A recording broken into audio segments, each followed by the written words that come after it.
Hi friends, welcome to my channel. ఈరోజు video చాలా ఈజీగా టేస్టీగా చేసుకునే ఆలూ ఫింగర్స్ అండి. చాలా బాగుంటాయి. ఇలా ఒకసారి ట్రై చేయండి. ఈవినింగ్ టైంకి బెస్ట్ స్నాక్ అని చెప్పచ్చు. ఇప్పుడైతే పిల్లలకి హాలిడేస్ కదండి, ఇలా చేసి పెట్టండి, ఇష్టంగా తింటారు. ఇప్పుడైతే మనం తయారీ విధానం చూద్దాము. ముందుగా నేను బంగాళదుంపని పీల్ చేసి వాష్ చేసి వాటర్ వేసి బాయిల్ చేశానండి. ఇలా సాఫ్ట్గా బాయిల్ చేసుకోవాలి. ఆలు ఉడికిపోయిన తర్వాత వాటర్లోంచి సపరేట్గా తీసుకుని ఒక ప్లేట్లోకి తీసి పక్కన పెట్టాను. ఇప్పుడు మీ బంగాళదుంపని చల్లారాక స్మాష్ చేసుకోవాలండి, కూల్ అయిపోవాలి. ఇలా కూల్ అయిపోయాక స్మాష్ చేసుకోవాలండి, మొత్తం కూడా స్మాష్ చేసేయాలి. స్మాష్ చేసాక చూపిస్తాను. ఇది చేయడం కూడా చాలా ఈజీ అండి, తొందరగా కూడా రెడీ అయిపోతుంది. యమ్మీగా టేస్టీగా పిల్లలు అయితే సూపర్గా ఎంజాయ్ చేస్తారు. ఇప్పుడైతే చూడండి ఫ్రెండ్స్, నేను మొత్తం కూడా స్మాష్ చేసేసానండి. ఇలా బంగాళదుంపని స్మాష్ చేసి పక్కన పెట్టాలి. అలాగే మనకి ఉల్లిపాయ ముక్కల్ని, పచ్చిమిర్చిని కూడా ఇలా సన్నగా చిన్న ముక్కలుగా కట్ చేసి పెట్టుకోవాలండి. మీరు కనుక ఫస్ట్ టైం మా ఛానల్ చూస్తున్నట్టయితే ప్లీజ్ లైక్ షేర్ సబ్స్క్రైబ్ చేయండి. తర్వాత ఈ మిశ్రమానికి సరిపడా ఉప్పు, కొంచెం పసుపు, అలాగే తగినంత కారం, కొంచెం గరం మసాలా పొడి వేసి బాగా కలపాలండి. ఈ ఉల్లిపాయ ముక్కల్ని, పచ్చిమిర్చిని కూడా బంగాళదుంపతో పాటు మిక్స్ చేసుకోవాలి. ఉల్లిపాయలు మనకు ఆయిల్లో ఫ్రై చేస్తాం కదండి, అప్పుడు ఫ్రై అయిపోతుంది. ఇలా ఆలుని బాయిల్ చేసుకుని ఫ్రై చేసుకుంటే టేస్ట్ అయితే సూపర్గా ఉంటుంది. ఈ టేస్ట్ బయట ఎక్కడ కూడా రాదండి, అంత బాగుంటుంది. ఇంట్లో చేసుకుంటాం కదా, హెల్తీగా టేస్టీగా సూపర్గా ఉంటుంది. ఇప్పుడైతే ఇలా బాగా మిక్స్ చేయాలి. నేను మిక్స్ చేసాక చూపిస్తున్నాను. ఇలా మొత్తం కలిసేటట్టు బాగా చేత్తో కలుపుకోవాలండి. ఇప్పుడు ఇందులో కొంచెం కార్న్ఫ్లోర్ వేసి కలిపానండి. కార్న్ఫ్లోర్ వేయడం వల్ల మనకి క్రిస్పీగా ఉంటుంది. ఒక 3 స్పూన్స్ లేదా 4 స్పూన్స్ కార్న్ఫ్లోర్ వేసి బాగా కలుపుకోవాలి. నేనైతే 3 స్పూన్స్ వేసానండి. మనం తీసుకున్న క్వాంటిటీకి తగ్గట్టుగా వేసుకుని బాగా మిక్స్ చేయాలి. ఇప్పుడైతే కలిపేసానండి.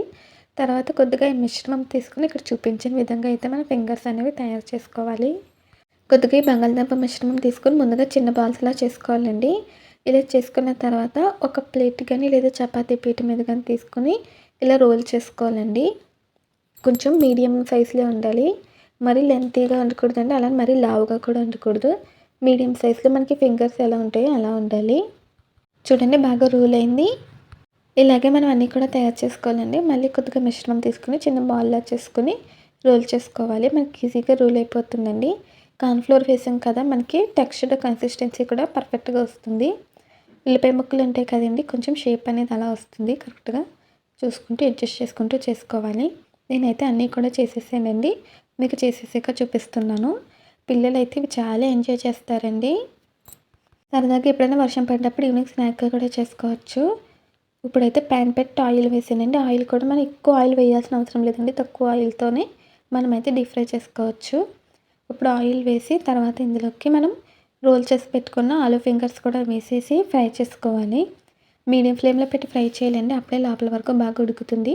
హై ఫ్లేమ్లో పెడితే కలర్ వస్తుంది, లో ఫ్లేమ్లో పెడితే మనకి బాగా క్రిస్పీగా వచ్చేస్తుందండి. ఫ్లేమ్లో పెట్టుకుని ఇలా గోల్డెన్ బ్రౌన్ కలర్ వచ్చేంత వరకు ఫ్రై చేయాలి. ఒక సైడ్ మంచిగా కలర్ వచ్చాక రెండో సైడ్ తిప్పుకోవాలండి. తర్వాత రెండో సైడ్ కూడా కలర్ వచ్చాక ఒక ప్లేట్లోకి తీసుకొని పక్కన పెట్టానండి. తర్వాత రెండో వై కూడా వేసాను. ఇవైతే మా ఇంట్లో బాగా ఇష్టపడతారు, అందుకే అప్పుడప్పుడు చేస్తూ ఉంటానండి. చూడండి, ఇలా కలర్ వచ్చాక రెండో సైడ్ తిప్పుకోవాలి. తర్వాత అన్ని సైడ్స్ కూడా మంచిగా కలుపుకుంటూ వేయించాలండి. గోల్డెన్ బ్రౌన్ కలర్ వచ్చేంత వరకు ఫ్రై చేసుకుంటే సరిపోతుంది. చూడండి, ఇలా క్రిస్పీగా అవ్వాలి, కలర్ కూడా రావాలి. ఇప్పుడైతే మనకి బాగా ఫ్రై అయిపోయినాయి కదా, వీటిని అయితే మనం టిష్యూ ప్లేట్లోకి తీసుకుందాము. టిష్యూ ప్లేట్లోకి తీసుకోవడం వల్ల ఎక్స్ట్రా ఆయిల్ ఏమైనా ఉంటే పోతుందండి. ఇప్పుడైతే మనకి వేడివేడిగా ఆలూ ఫింగర్స్ అయితే రెడీ అయిపోయినాయి. వీటిని టమాటో సాస్తో సర్వ్ చేస్తే ఇంకా పిల్లలు కానీ పెద్దవాళ్ళు కానీ చాలా ఇష్టంగా తింటారు. అంతేనండి, చాలా ఈజీగా టేస్టీగా మనకి ఆలూ ఫింగర్స్ అయితే రెడీ అయిపోయాయి. వేడివేడిగా సర్వ్ చేసుకుంటే చాలా బాగుంటుంది. ఈ వీడియో నచ్చిందా అండి? నచ్చితే మీరు ట్రై చేస్తే ఎలా వచ్చిందో కామెంట్స్లో తెలియచేయండి. ఈ వీడియో నచ్చితే ప్లీజ్ లైక్ చేయండి, షేర్ చేయండి, సబ్స్క్రైబ్ చేయండి. అలాగే పక్కనున్న బెల్ ఐకాన్ క్లిక్ చేయండి. ఈ వీడియో నచ్చితే కామెంట్ చేయండి.